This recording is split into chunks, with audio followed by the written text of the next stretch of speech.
Live 24 news, সত্যের সন্ধানে প্রতিদিন। যাত্রাবাড়িতে 50 নং ওয়ার্ড বিএনপির উদ্যোগে উঠান বৈঠক অনুষ্ঠিত হয়। শনিবার 26 সেপ্টেম্বর যাত্রাবাড়ি এলাকার চন্দন কোঠায় দলীয় নেতাকর্মীদের সঙ্গে নিয়ে উঠান বৈঠক করেন ঢাকা মহানগর দক্ষিণ বিএনপির সাবেক সিনিয়র যুগ্ম আহ্বায়ক আলহাজ নবিউল্লাহ নবী। এই উঠান বৈঠকে এলাকায় জনসাধারণের সাথে কুশল বিনিময় করেন তিনি। বিএনপির ভারপ্রাপ্ত চেয়ারম্যান তারেক রহমানের সবুজ সংকেত পেয়ে আগামী ফেব্রুয়ারিতে অনুষ্ঠিতব্য জাতীয় সংসদ নির্বাচনে ঢাকা 5 আসনের সম্ভাব্য প্রার্থী হিসেবে নিয়মিত প্রচারণা চালাচ্ছেন এই নেতা।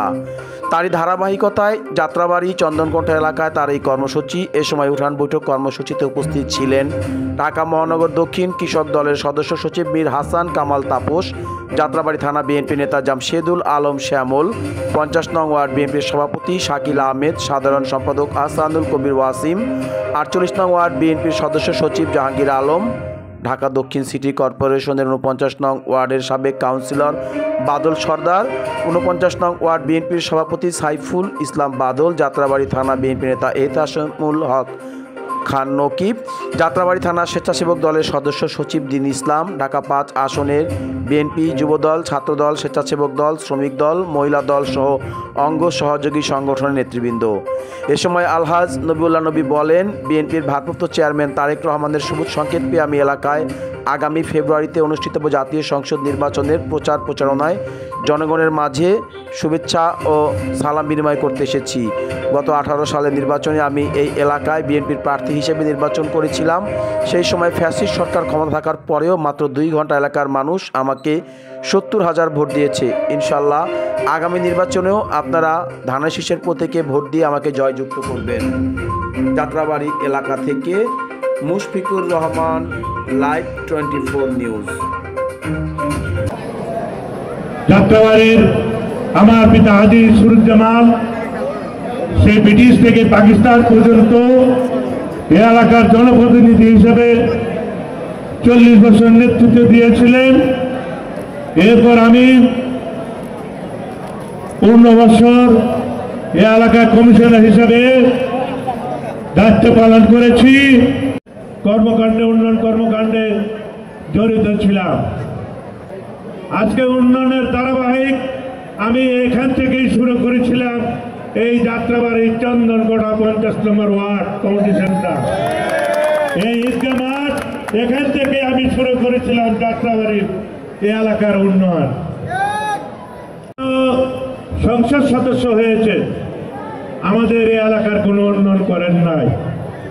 এই এলাকায় কোনো সরকারি কলেজ করেন নাই, কোনো সরকারি হসপিটাল করেন নাই, কোনো শিশু পার্ক করেন নাই, কোনো এলাকার রাস্তাঘাটের উন্নয়ন করেন নাই, কোনো শিক্ষা প্রতিষ্ঠান গড়ে তোলেন নাই। আজকে সচেতন ভাই বোনেরা, আমরা জীবনভর এই যাত্রাবাড়ির মানুষের গোলামি করেছি। তাদেরকে ভোট দিয়ে এমপি বানিয়েছি, মন্ত্রী বানিয়েছি, কিন্তু তারা এই এলাকার জন্য কিছুই করে না। আসলে ভোট নিয়েছে, কিন্তু এই এলাকার মানুষকে কোনোদিন খবরদারি করতে দেওয়া হয় না। আবার বলতে হয়, দীর্ঘ 40 বছর রাজনীতি করে আসছি শুধু এই এলাকার মানুষের জন্য, এদেশের এলাকার মানুষের পরিবর্তনের জন্য। দেশনায়ক তারেক রহমান আমাকে গত মাসে উনি আমাকে এই ড্যামরা যাত্রাবাড়ি ঢাকা 5 আসন থেকে নির্বাচন করার জন্য প্রস্তুত নেওয়ার জন্য বলেছেন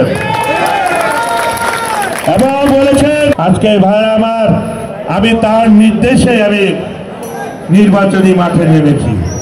তারা বিভ্রান্তি করছে আমাদের এলাকায় যাতে এমপি না হতে পারে, যাতে বেইমানি করছে, সে জবাব তাদেরকে দিতে হবে। দিয়েছিলাম সারা বাংলাদেশে আপনি সর্বোচ্চ ভোট পেয়েছেন। এবার আপনাকে শুধু সংসদ সদস্য নয়, আপনাকে আরো কিছু পুরস্কার পাবেন। আপনি এবারকার সংসদ সদস্য ঢাকা, ধানমন্ডি, গুলশান থেকে তাদের মতন আমরা এলাকার উন্নয়ন দিয়ে আমরা মানুষকে এবার দেখে দিতে চাই যে বিগত দিনের সংসদ সদস্যরা এই এলাকায় কিছুই করতে পারে না।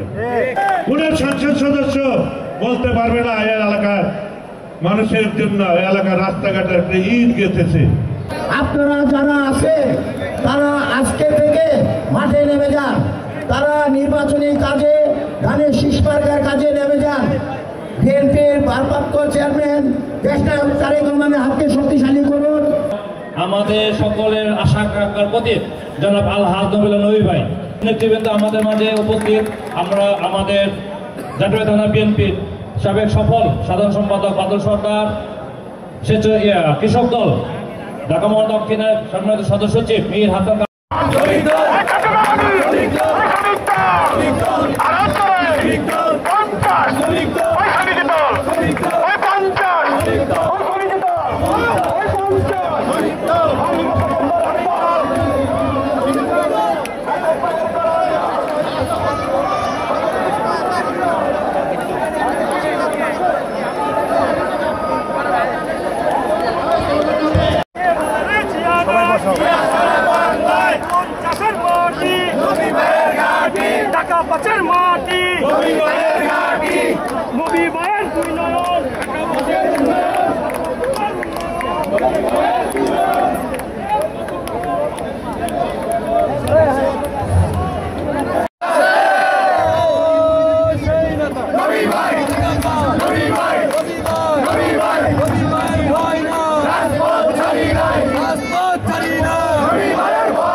আপনাদের সহযোগিতা নিয়ে করেছি।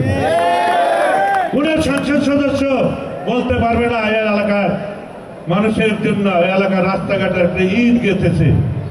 আজকে দেখেন যাত্রাবাড়ি চৌরাস্তা ঢুকলে মনে হয় যেমন আমরা একটা বস্তিতে প্রবেশ করছি, বস্তিতে বসবাস করছি। তারা আমাদের জন্য কিছুই করবে না। এলাকার প্রতিষ্ঠান থেকে লুটপাট করে অর্থ লুট, স্কুল কলেজ থেকে অর্থ লুট করে সে এখনো লুটপাট করছে। আমাদের যাত্রাবাড়ি আইডল একটা মাত্র school, girls college high school. এই স্কুলটাকে বিগত সাবেক এমপিরা লুটপাট করে দুর্নীতি মামলা খেয়ে 2টা সংসদ সদস্য জেলে খেটেছে। তাই আগামী নির্বাচনে জয়ী হয়ে এই এলাকার মানুষের পরিবর্তন, রাস্তাঘাট, স্কুল কলেজ এবং এলাকার সন্ত্রাস, নৈরাজ্য, মাদক দ্রব্য আমরা তৃণমূলের শিকড় থেকে আমরা উঠে দেব।